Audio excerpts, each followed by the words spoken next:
जनक का जमाई भी वही होगा, ऐसी घोषणा।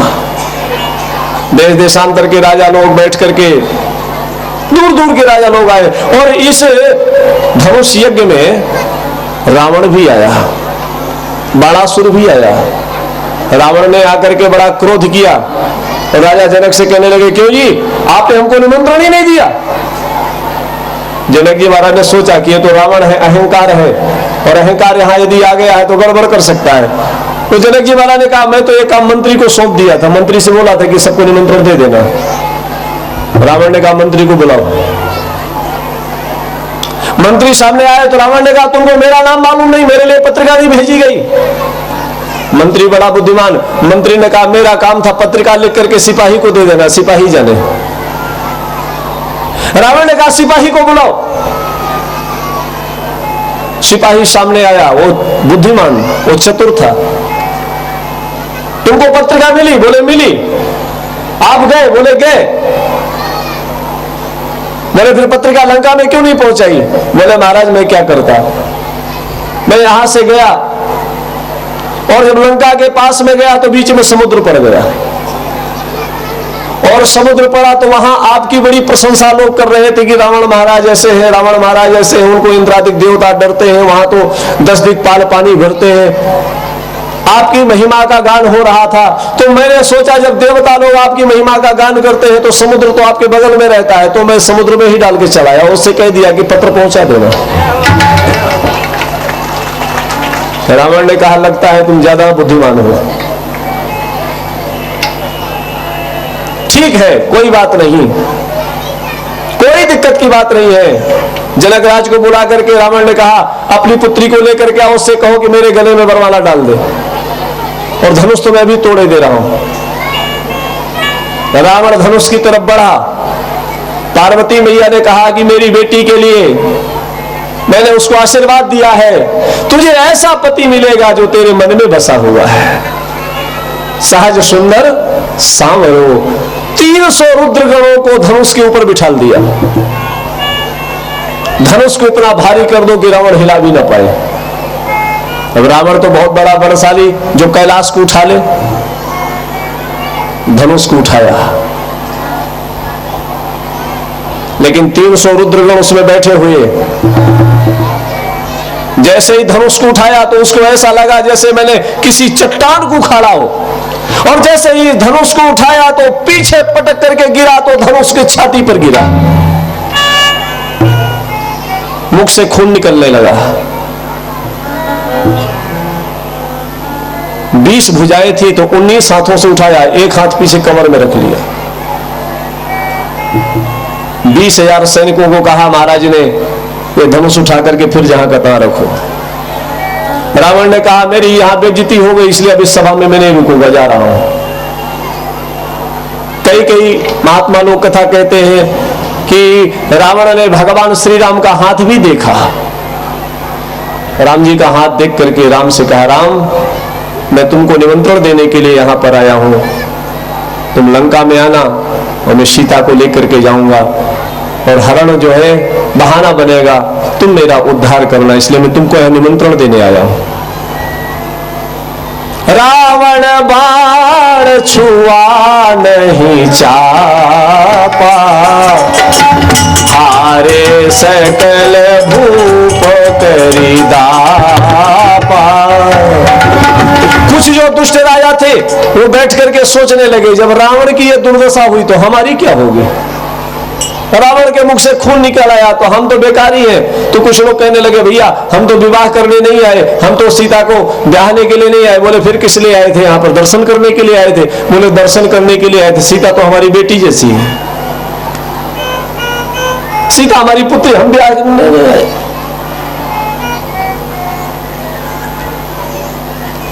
कुछ राजा लोग जो हिम्मत करने वाले थे वो बैठ करके अपने अपने देवताओं को मनाना शुरू कर दिया। हे भैरव देवता, आप हमारे ऊपर ऐसी कृपा करो कि हम धनुष को उठा लें। भैरव देवता ने कहा कि ये धनुष शंकर जी का है, इसको कोई नहीं उठा सकता, मैं भी नहीं जा सकता, तो मेरी कृपा से तुम क्या उठाओगे। एक राजा था, उसने ब्रह्म राक्षस को सिद्ध कर रखा था। वो प्रेत को मनाने लगा कि आप ऐसी कृपा करो कि मैं धनुष को उठा लूं। प्रेत ने कहा अगर मेरी अंदर इतनी क्षमता होती कि धनुष की तरफ मैं देख लेता तो मेरा उद्धार हो जाता, मैं प्रेत ही क्यों होता, मैं धनुष को देख भी नहीं सकता। राजाओं ने विचार किया, देखो भाई अकेले अकेले तो धनुष उठेगा नहीं। बोले फिर क्या करें? बोले हम सब लोग मिल करके उठाएं इसको, हम लोग सब मिल करके उठाएं। तो राजाओं ने कहा मिल करके उठाएं तो सीता तो एक ही है, ब्याहेगी कैसे? बोले ऐसा करते हैं पहले धनुष उठाएं, तोड़ ले, उसके बाद फिर हम लोग युद्ध करेंगे, उसमें जो विजयी होगा उसके साथ सीता का स्वयंवर होगा, सीता उसके गले में वरमाला डालेगी। सब एक साथ मिलकर के उठाने के लिए गए। गोस्वामी जी कहते हैं भूप सहस 10 एक बार, 10,000 राजा एक साथ उठाने लगे। भूप सहस 10 एक बार, लगे उठावन टरई नटारा, लगे उठावन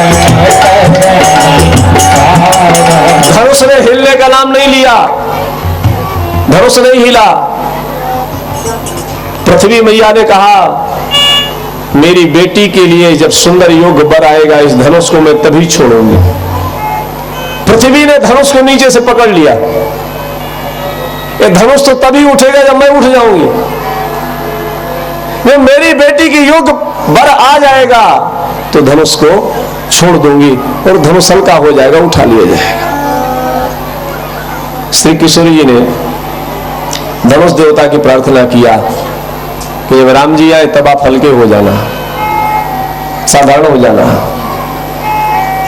महाराज जनक ने देखा, विचार किया है, बड़े बड़े राजा लोग चले गए, कोई धनुष नहीं तोड़ पाया है,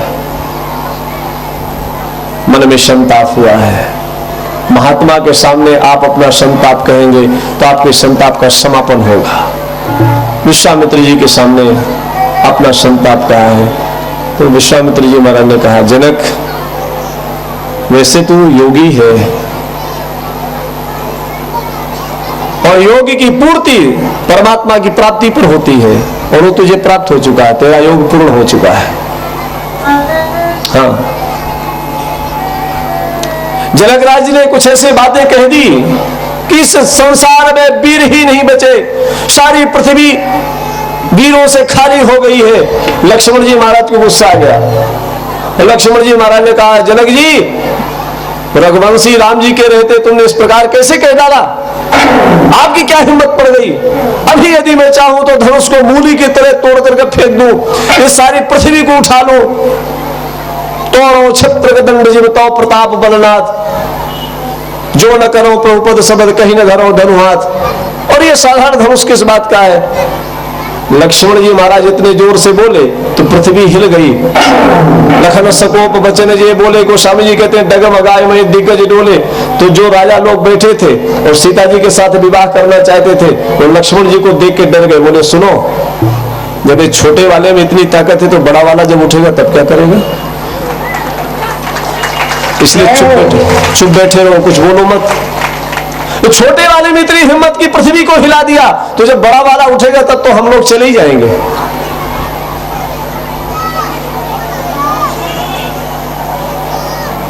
गुरु वशिष्ठ, गुरु विश्वामित्र जी महाराज ने जनक राज के कष्ट को देख करके और श्री किशोरी जी की आतुरता को देख करके हाथ में वरमाला लिए बैठी हैं।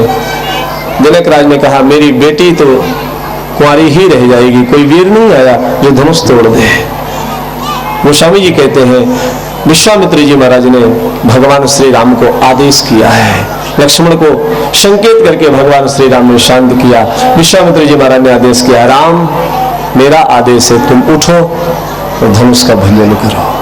उठहु राम भंजहु भव चापा, उठहु राम भंजहु भव चापा, मेटहु तात जनक परितापा,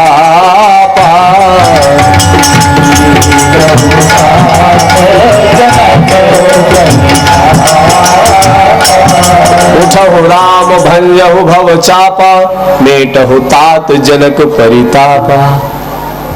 जनक के परिताप को आप समाप्त कर दो, उठो और धनुष का भंजन करो। इतना कहा तो भगवान श्री राम उठ गए, खड़े हो गए। तो जितने राजा लोग थे वो जब धनुष उठाने जाते थे तो पहले दौड़ बैठक करते थे, अपनी ताल ठोकते थे, भुजाओं पर हाथ मारते थे, कुछ पानी पीते थे। कई लोग तो ऐसे थे जो कुछ दवाई लेकर के गए, हार्ट की बीमारी, हृदय रोग से ग्रसित, और धनुष को तोड़ना है। जिसका हृदय मजबूत नहीं है वो अहंकार को तोड़ नहीं सकता। हृदय को मजबूत करो, और हृदय जिसका कमजोर हो वो धनुष भंजन की लीला देख कैसे सकता है। इसीलिए तो लखन सकोप बचन जे बोले तो डगमगा, सब बीमार बैठे थे, सब गिर पड़े थे। भगवान श्री राम सहज में उठ गए, कुछ किया नहीं, सहज ही चले सकल जग स्वामी, सहज ही चले सकल जग स्वामी, मत मंजवर कुंजर गामी, मत भगवान श्री राम ने कुछ अथक प्रयास नहीं किया, सहज में चल दिए। तो जनकपुर की जो सखियां थी उन्होंने देखा, तो माँ सुनैना ने देखा, तो माँ सुनैना ने राम जी को देख करके कहने लगी कि अरे सखी जरा ये तो देखो, किस मूर्ख ने इनको कह दिया कि उठो, इनके शरीर को देखो कितने कोमल है, ये धनुष कैसे उठाएंगे। कई सखियां कहने लगी कि इन्होंने बड़ा अन्याय किया है विश्वामित्र जी इनको आदेश करके, ये तो धनुष को हिला भी नहीं पाएंगे।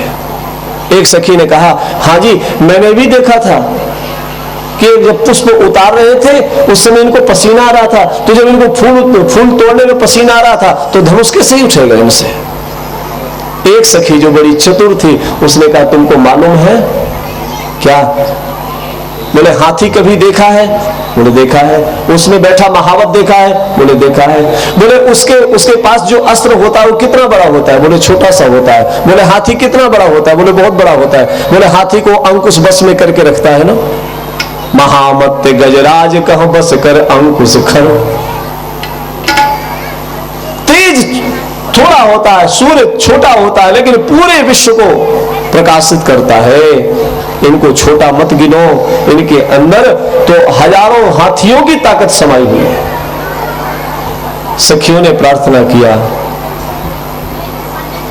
सखियों ने प्रार्थना किया अपने अपने देवताओं से, और श्री किशोरी जी ने अपने देवताओं को मनाना शुरू कर दिया। हे गणेश जी महाराज, हे धनुष महाराज, यदि मैंने आपकी आज तक पूजा किया हो तो आप हल्के हो जाओ। धनुष की नित्य पूजा करती थी श्री सीता जी। धनुष देवता से कहने लगी आप हल्के हो जाओ, तो धनुष देवता ने कहा मैं कितना हल्का हो जाऊं, अभी तो मेरे अंदर लगभग 10,000 हाथियों की ताकत समाई हुई है, मैं कितना हल्का हो जाऊं बताओ। तो श्री किशोरी जी ने कहा कि आप कम से कम 5,000 हाथियों की ताकत कम करो। तो धनुष ने कहा मैं हल्का हो गया, मान जाओ। लेकिन जब राम जी की तरफ देखा श्री सीता जी ने, तो बोले ये 5,000 हाथी तो बहुत होता, 5 हाथी की भी ताकत कम करो। बोले अब तुम 5 हाथी के बराबर ताकत रखो। तो धनुष उतने हल्के हो गए। श्री किशोरी जी ने भगवान श्री राम की तरफ देखा तो कहने लगी अभी तो बहुत बहुत कोमल है, आप और हल्के हो जाओ। तो धनुष ने कहा मैं कितना हल्का हो जाऊं, आप उसकी नापतोल बता दो, 2 किलो, 5 किलो, 10 किलो, आधा किलो, जितना का उतना मैं हल्का हो जाऊं। श्री किशोरी जी की बात को सुनकर के, धनुष की बात को सुनकर किशोरी जी ने कहा कि आप उतने हल्के हो जाओ जितने हल्के हमारे राघव जी हैं, जितने हल्के राम जी हैं आप उतने हल्के हो जाओ। हो हरुव रघुपति ही निहारी, राम जी को देख करके आप हल्के हो जाओ। मैं नहीं बता सकती हूँ कि राम जी कितने कोमल हैं, कितने सुकोमल हैं, इसलिए आप उनको देख करके हल्के हो जाओ। आज जितनी माता यहां बैठी हैं वो सब जनकपुरवासी हैं। क्यों भाई, जनकपुरवासी है कि नहीं बताइए? जो ना हो हाथ उठा दे।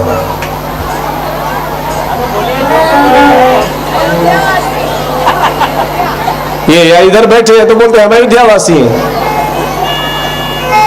आज वरमाला कार्यक्रम है क्योंकि समय कम हो रहा है, और श्री किशोरी जी की विदाई कल होगी। और लड़की के विदाई का ऐसा समय होता है कि उसको कोई सहन नहीं कर पाता, सबको रोना पड़ता है। वरमाला कार्यक्रम तो आज, और भगवान श्री राम का अयोध्या वापस गमन कल होगा। कल श्री सीता जी की विदाई होगी विवाह के पश्चात। इसलिए सभी माताएं जैसे आज आई हैं ऐसे ही कल आए और श्री किशोरी जी की विदाई करें।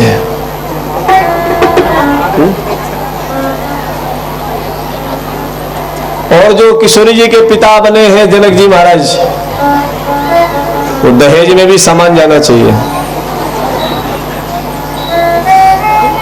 ये तो हमारा सौभाग्य होगा श्री किशोरी जी की सेवा में जितना बन सके। पत्रम पुष्पम फलम तोयम योमे